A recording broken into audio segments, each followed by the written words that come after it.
कि किसी स्टॉक का फंडामेंटल एनालिसिस करते कैसे है, वो भी एकदम सिंपल लैंग्वेज में और रियल एग्जांपल्स के साथ में, जिससे आपका स्टॉक इन्वेस्टिंग में कॉन्फिडेंस एकदम ज्यादा बढ़ जाएगा वेल्थ क्रिएशन के लिए। इस बात की मेरी गारंटी है। तो चलिए शुरू करते हैं। तो सबसे पहले हमें खुद का एनालिसिस करना क्यों चाहिए? तो इसका सिंपल आंसर ये है कि जैसा मैंने लास्ट वीडियो में कहा था, हमें अपनी खुद की नॉलेज से स्टॉक को पिक करना है, अपना खुद का ओपिनियन फॉर्म करना है अपने लॉजिक से कि वो कंपनी कैसी है। अगर हम ऐसा करते तो ही हम एक्चुअली में वेल्थ क्रिएट कर सकते हैं। क्योंकि स्टॉक मार्केट में हम बिना कोई रिसर्च के स्टॉक्स खरीद तो सकते हैं, लेकिन हम ट्रू इन्वेस्टर नहीं बन सकते। हम छोटे मोटे प्रॉफिट्स भी अर्न कर सकते हैं, लेकिन उससे हम एक्चुअली में वेल्थ नहीं क्रिएट कर पाएंगे और ना ही फाइनेंशियल फ्रीडम अचीव कर पाएंगे। तो अब हम ये समझते हैं कि फंडामेंटल एनालिसिस होता क्या है। तो इसमें हम बिजनेस की बेसिक चीजों को एनालाइज करते हैं, और जब आप ये वीडियो एंड तक देख लोगे तो आपको पता चल जाएगा कि ये सारा खेल बेसिक कॉमन सेंस का है, जो मैक्सिमम लोग यूज नहीं करते। तो इस एनालिसिस में सबसे इम्पोर्टेंट चीज ये है कि क्या वो बिजनेस प्रॉफिट कमा रहा है या नहीं। क्योंकि अगर प्रॉफिट नहीं है तो उसका स्टॉक का प्राइस कितना भी ऊपर चला जाए वो मैटर नहीं करता है, स्टॉक प्राइस वापस नीचे आएगा ही। क्योंकि बिजनेस का मेन काम होता है प्रॉफिट कमाना। तो उसके बाद हम ये पता लगाने की कोशिश करेंगे कि वो बिजनेस आगे जाके और प्रॉफिट अर्न कर पाएगा या नहीं। अगर ज्यादा प्रॉफिट कमा पाएगा तो कितना स्पीड में। फिर हम ये पता लगाते हैं कि उस कंपनी के बंद होने के चांसेस कितने हैं, क्योंकि अगर कंपनी बंद हो गई तो सारा पैसा डूब सकता है। फिर हमें ये पता लगाना है कि वो कंपनी का मैनेजमेंट कैसा है और क्या वो ग्रोथ के बारे में प्लान कर रहे हैं या नहीं। फिर वो कंपनी के कॉम्पिटिटर्स कितने हैं और कंपनी उससे कैसे हैंडल करती है, वगैरह वगैरह। और फाइनली वो कंपनी को हम खरीदने वाले हैं तो क्या वो सस्ते में बिक रही है या महंगे में। तो सबसे बड़ा सवाल आपके मन में आ रहा होगा कि इतनी सारी इन्फॉर्मेशन हमें मिलेगी कहाँ से। तो उसके लिए हम टिकर टेप यूज करेंगे, क्योंकि ये एक टूल से हमें बहुत सारी इन्फॉर्मेशन एक ही जगह मिल जाएगी। अब लास्ट वीडियो में मैंने डिस्कस किया था कि हम कैसे अच्छे स्टॉक्स फिल्टर कर सकते हैं, और उसके पहले वाले वीडियो में हमने ये डिस्कस किया था कि हमें कौन से सेक्टर के स्टॉक पिक करना चाहिए और कौन सा सेक्टर अवॉइड करना चाहिए। अगर आपने ये दोनों वीडियो नहीं देखा है तो इनका लिंक यहाँ ऊपर है और मैं नीचे डिस्क्रिप्शन में भी डाल दूंगा। लास्ट वीडियो में हमने ये 3 कंपनी फिल्टर की थी, तो इसमें से हम ब्रिटानिया को पहले स्टडी करते हैं। तो यहाँ पे हम इसके शेयर प्राइस को बिल्कुल नहीं देखेंगे और ना ही इसके पीई रेशियो को, क्योंकि ये प्राइस का डिस्कशन बाद में होता है। पहले हम कोई भी प्रोडक्ट की या इन्वेस्टमेंट की क्वालिटी चेक करेंगे, क्योंकि ऐसा भी हो सकता है कि उसका फंडामेंटल इतना स्ट्रॉन्ग ना हो और सिर्फ उसका प्राइस बढ़ता जा रहा है। ऐसा स्टॉक मार्केट में अक्सर होता रहता है।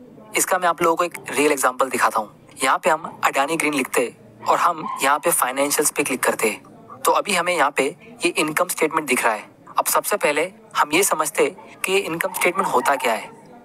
तो बेसिकली ये इनकम स्टेटमेंट, जिसको हम Indians profit and loss account भी कहते हैं, ये हमें ये चीज बताता है कि कंपनी ने एक साल में कितना प्रॉफिट अर्न किया, और अगर प्रॉफिट नहीं कमाया तो उसका लॉस कितने का हुआ। ये स्टेटमेंट उसका एक डिटेल ब्रेकडाउन देता है। इसके टॉप में रेवेन्यू होता है, मतलब जो पैसा कंपनी ने अपने कस्टमर से कलेक्ट किया अपने प्रोडक्ट या सर्विसेज बेच के।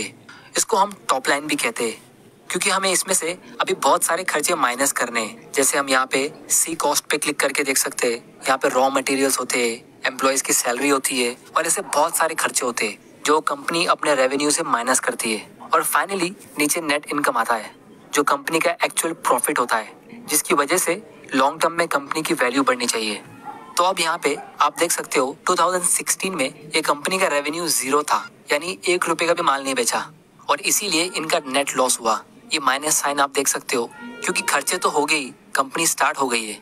और अगर हम 2020 का रिजल्ट चेक करेंगे तो आप देख सकते हो कि कंपनी का रेवेन्यू तो बढ़ गया, मतलब इन्होंने कस्टमर से पैसे कलेक्ट करना शुरू कर दिए, लेकिन कंपनी का नेट इनकम फिर भी माइनस में ही है। क्योंकि कंपनी का पीबीआईटी मतलब profit before interest and tax, यानी जो प्रॉफिट कमाया है उसमें से अभी लोन का इंटरेस्ट और गवर्नमेंट का टैक्स भरना बाकी है। तो ये पीबीआईटी 944 करोड़ का था, लेकिन इंटरेस्ट पेमेंट करने के बाद -49 करोड़ का हो गया, जिससे हमें ये पता चलता है कि ये कंपनी फिलहाल कर्जे में डूबी है। जैसा हम यहाँ देख सकते हैं, इसका डेट टू इक्विटी रेशियो 6/1 का है, और ऐसी हाई डेट वाली कंपनीज ज्यादा रिस्की होती है। इनके बैंकरप्ट होने का चांसेस बहुत ज्यादा होता है, जो आप यहाँ देख सकते हो। डिफॉल्ट प्रोबेबिलिटी इसका हाई है। तो ऐसा कैसे हो सकता है कि कंपनी तो लॉस पे लॉस रिपोर्ट करती जा रही है, लेकिन उसके स्टॉक का प्राइस 50 रुपए से 1000 रुपए की भी ऊपर चला गया। तो दोस्तों इसका आंसर काफी सिंपल है, वो है सेंटीमेंट्स। मैंने इस कंपनी की एनुअल रिपोर्ट पढ़ी है, जहाँ पे इन्होंने क्लियरली मेंशन किया है कि इनका 2030 तक का गोल क्या है और वो कैसे अचीव करने वाले हैं, जिसको अभी भी 10 साल बाकी है। और इसीलिए मुझे ऐसा फील होता है कि ये स्टॉक क्रैश हो सकता है, ये कब होगा हमें ये नहीं पता। अब मैं ये क्यों बोल रहा हूँ इसका भी मैं आप लोगों को एक सिंपल और लॉजिकल एक्सप्लेनेशन देता हूँ। क्योंकि कंपनी का प्राइस पहले ही बहुत ज्यादा बढ़ चुका है और इसकी अर्निंग्स का कुछ अता पता है ही नहीं। अगर इस कंपनी की अर्निंग्स ग्रो होती भी है तो हमें पता है कि वो रातों रात ग्रो नहीं होगी, क्योंकि कंपनी ने खुद बोला है कि वो 2030 का टारगेट लेके चल रही है और इनके ऐसे बहुत लंबे लंबे प्लान्स है।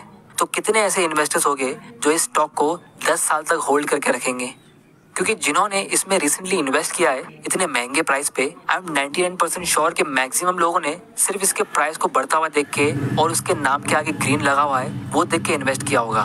वरना कोई भी ट्रू इन्वेस्टर जो एक्चुअली में 10 साल तक स्टॉक्स होल्ड करता है वो ऐसे स्टॉक्स कभी लेगा ही नहीं। क्योंकि वॉरेन बफे ऐसी कंपनीज के लिए एक सिंपल स्टेटमेंट यूज करते हैं, वो ये कि I don't look to jump over 7 foot bars, I look around for 1 foot bars that I can step over. इसका मतलब ये है कि अगर आपको कोई ये कह दे कि मार्स में यानी पड़ोस के प्लेनेट में 2030 में इलॉन मस्क लोगों को लेके जाएगा और वहाँ बिल्डिंग बनेगी तो आप वहाँ पे जमीन खरीद सकते हो इन्वेस्टमेंट के लिए, तो इसको हम 7 फुट बार्स पे जंप करना कहेंगे।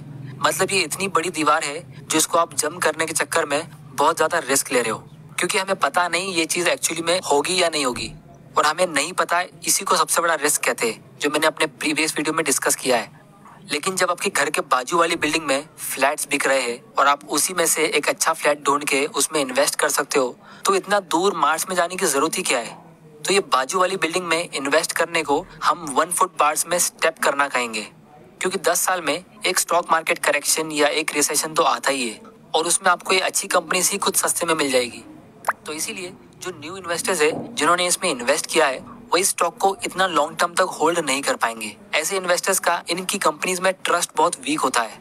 सिर्फ एक बैड न्यूज आने की देरी होती है और ये सारे लाइन में लग जाएंगे अपने स्टॉक को बेचने के लिए, और उसी को हम स्टॉक बबल कहते हैं, जो एक बैड न्यूज की वजह से बर्स्ट होता है। इसीलिए आज से ऑलमोस्ट 80 साल पहले बेंजामिन ग्रैहम ने एक बहुत ही इंपॉर्टेंट लाइन कही थी, वो ये कि you are neither right nor wrong because the crowd agrees और disagree with you, you are right because your data and reasoning is right. क्योंकि अगर आप क्राउड के पीछे भागोगे तो आपके साथ वही होगा जो क्राउड के साथ होता है, और इसीलिए स्टॉक मार्केट इतना बदनाम है। क्योंकि मैक्सिमम लोग सिर्फ कंपनी का नाम, उसके पास्ट रिटर्न को देख के इन्वेस्ट करते हैं, लेकिन अगर आप एक एनुअल रिपोर्ट ओपन कर दोगे तो आप 90% इन्वेस्टर्स से बहुत आगे निकल जाओगे। तो इसीलिए हमें ऐसी कंपनीज पिक करनी चाहिए जिसमें हमारी अपनी खुद की रिसर्च हो, आंख बंद करके क्राउड के पीछे भागना नहीं है। और आप लोगों को मैं एक और इंटरेस्टिंग चीज बताता हूँ, वो ये कि यहाँ पे आप देख सकते हो एकेडमिक फाइनेंस की दुनिया में ऐसे स्टॉक को लो रिस्क स्टॉक बोला जाता है, जबकि हमें पता है कि ये स्टॉक अब बहुत ज्यादा रिस्की है। इसीलिए मैंने एक वीडियो में कहा था कि एकेडमिक फाइनेंस के रिस्क के कॉन्सेप्ट से मैं बिल्कुल अग्री नहीं करता हूँ, और वॉरेन बफे भी एकेडमिक फाइनेंस की पोर्टफोलियो थियरी को नॉनसेंस कहते हैं, जिसको हम आने वाली वीडियोस में डिस्कस करेंगे। तो अब हम ये दूसरी कंपनी का एग्जांपल लेते हैं जिसका हमारे पास एक लंबा ट्रैक रिकॉर्ड है। क्योंकि जैसा मैंने लास्ट वीडियो में कहा था, कंपनी के एचआर हमेशा एक्सपीरियंस्ड एम्प्लॉय ढूंढते हैं। तो अब हम इसका एनालिसिस करते हैं। तो यहाँ पे हम फाइनेंशियल्स पे क्लिक करते हैं, लेकिन उससे पहले हम ये समझने की कोशिश करते हैं कि कंपनी कितनी पुरानी है, जिसको हम कंपनी की वेबसाइट में जाके चेक कर सकते हैं। तो हमें ये पता चलता है कि ये कंपनी 1982 में नहीं 1892 में स्टार्ट हुई थी, और 1918 में यानी आज से ऑलमोस्ट 103 साल पहले ये पब्लिक लिमिटेड कंपनी बनी। मतलब इसका आईपीओ आज से 100 साल पहले आया था। तो 2012 में ये कंपनी का रेवेन्यू था 5.5 थाउजेंड करोड़।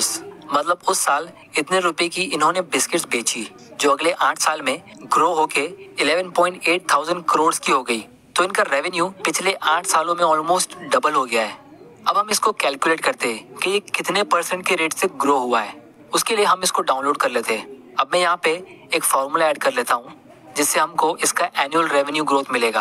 तो यहाँ पे आप देख सकते हो इस कंपनी का रेवेन्यू यानी सेल्स 10% के रेट से ग्रो हुआ है, लेकिन इसका प्रॉफिट 27% के रेट से ग्रो हुआ है। इसका मतलब ये है कि एक कंपनी अपना सेल्स तो बढ़ा रही है, लेकिन साथ में कॉस्ट कटिंग भी कर रही है, जिससे वो अपना बॉटम लाइन यानी प्रॉफिट्स ज्यादा से ज्यादा इंक्रीज कर पा रही है। क्योंकि प्रॉफिट बढ़ाने के लिए कंपनी 2 चीजें कर सकती है, या तो वो ज्यादा माल बेच सकती है, मतलब रेवेन्यू इंक्रीज कर सकती है, या फिर प्रॉफिट मार्जिन इंक्रीज कर सकती है, यानी कॉस्ट कटिंग करके अपना प्रॉफिट बढ़ा सकती है। लेकिन ये कंपनी ये दोनों चीज कर रही है, और ये चीज आपको हर एक अच्छी कंपनीज में देखने मिलेगा।